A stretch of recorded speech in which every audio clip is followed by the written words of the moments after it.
السلام علیکم ورحمۃ اللہ وبرکاتہ۔ نحمدہ ونصلی علی رسولہ الکریم، اما بعد۔ بے شک تمام مخلوق کو رزق پہنچانے والی ذات اللہ تعالیٰ کی ہے۔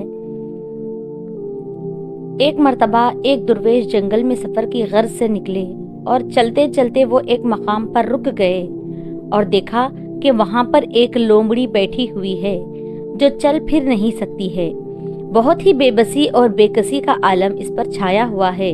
یہ دیکھ کر وہ درویش سوچنے لگے کہ یہ بیچاری لومڑی نہ چلنے پھرنے کے قابل ہے، نہ شکار کرنے کے قابل ہے، پھر یہ اپنا پیٹ کیسے بھرتی ہوگی، کیا کھاتی ہوگی۔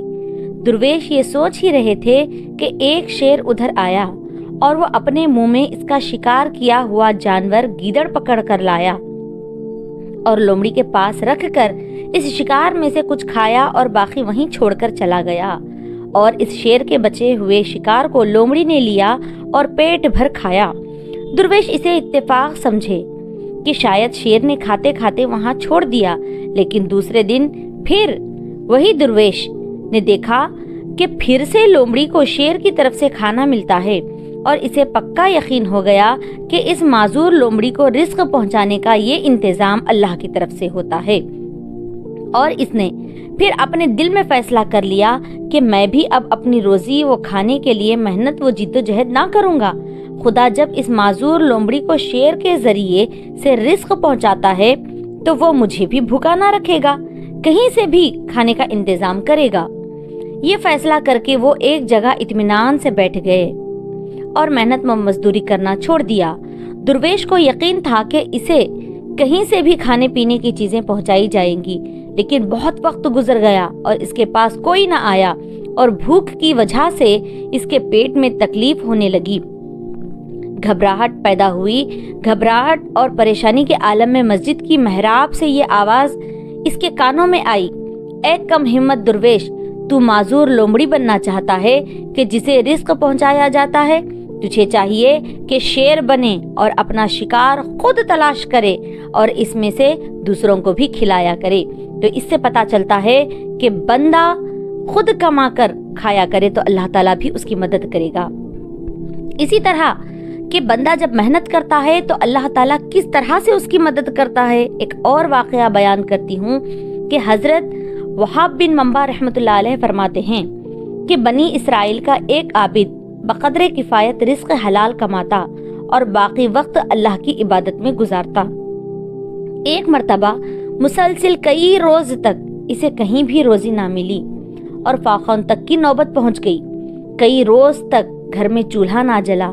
جب معاملہ حد سے بڑھ گیا تو اس نے اپنی زوجہ سے کہا، کل میں مزدوری کے لیے جاؤں گا، تم دعا کرنا تمام مخلوق کو رزق دینے والا ہمیں بھی محروم نہ رکھے گا۔ اس کی بیوی نے کہا، رزق کی تلاش میں نکلو، اللہ ضرور مدد کرے گا۔ صبح سویرے وہ عابد اللہ کا نام لے کر مزدوری کی تلاش میں نکلا اور دوسرے مزدوروں کے ساتھ جا کر بیٹھ گیا۔ تمام مزدوروں کو کوئی نہ کوئی اجرت پر کام کروانے کے لیے لے گیا، لیکن اس کے پاس کوئی نہ آیا۔ جب اس نے یہ صورتحال دیکھی تو کہنے لگا، اللہ کی قسم میں آج مالک حقیقی کی عبادت کروں گا۔ چنانچہ وہ دریا پر آیا اور وضو کر کے نوافل پڑھنے لگا اور سارا دن اسی طرح رکوع و سجود میں گزار دیا۔ شام کو جب گھر پہنچا تو بیوی نے پوچھا، کیا کسی کے ہاں تمہیں مزدوری ملی؟ اس نے جواب دیا، میں نے آج بہت کریم مالک کے ہاں مزدوری کی ہے، اس نے وعدہ کیا ہے کہ وہ مجھے اس مزدوری کا بہت اچھا بدلہ دے گا۔ دوسری صبح دوبارہ یہ عابد مزدوروں کی صف میں کھڑا ہو گیا۔ دوسرے دن بھی یہی ہوا، سارا دن اسی طرح رکوع و سجود میں گزار دیا۔ شام کو جب وہ گھر پہنچا، بیوی خالی ہاتھ دیکھا تو کہنے لگی، آج کیا ہوا؟ اس نے جواباً کہا، آج پھر میں نے اسی مالک کے ہاں مزدوری کی ہے، وہ بڑا کریم ہے، اس نے مجھ سے وعدہ کر رکھا ہے کہ مجھے اس مزدوری کا اچھا بدلہ دے گا۔ میری اجرت اس مالک کے پاس جمع ہو رہی ہے۔ تیسرے دن بھی یہی ہوا، یہ سارا دن عبادت میں گزار دیا، لیکن شام تک اسے کہیں سے بھی رزق کا بندوبست ہوتا ہوا نظر نہ آیا۔ اب وہ سوچنے لگا کہ میں گھر جا کر بیوی بچوں کو کیا جواب دوں گا۔ پھر وہ اس یقین کے ساتھ کہ اللہ ہی رازق وہ رحیم ہیں، اللہ کچھ نہ کچھ ضرور کرے گا، یہ سوچتا ہوا بالآخر وہ گھر کی طرف روانہ ہو گیا۔ جب گھر پہنچا تو دیکھا کہ گھر کے اندر سے کھانا پکنے کی خوشبو آ رہی ہے اور سب خوش ہیں۔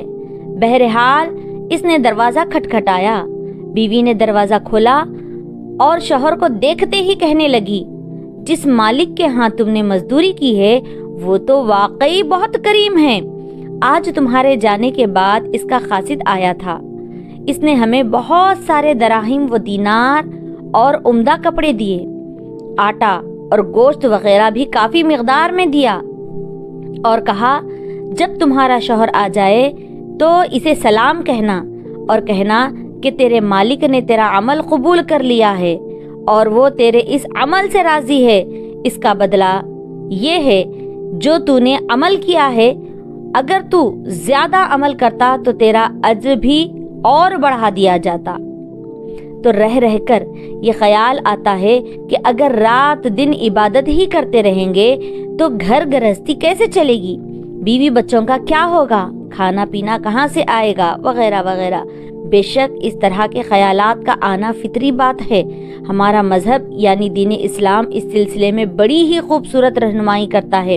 مذہب اسلام کا یہ حکم ہے کہ سب سے پہلے اللہ اور اس کے رسول پر ایمان لاؤ، اس کے بعد مذہب یہ بتاتا ہے کہ کھاؤ پیو مگر حلال، کام کاج کرو مگر دیانتداری سے بولو، مگر سچ بولو، نکاح کرو، بیوی بچوں کے لیے دوڑ دھوپ کرو، حلال روزی کمانے کے لیے، حرام کے لیے نہیں۔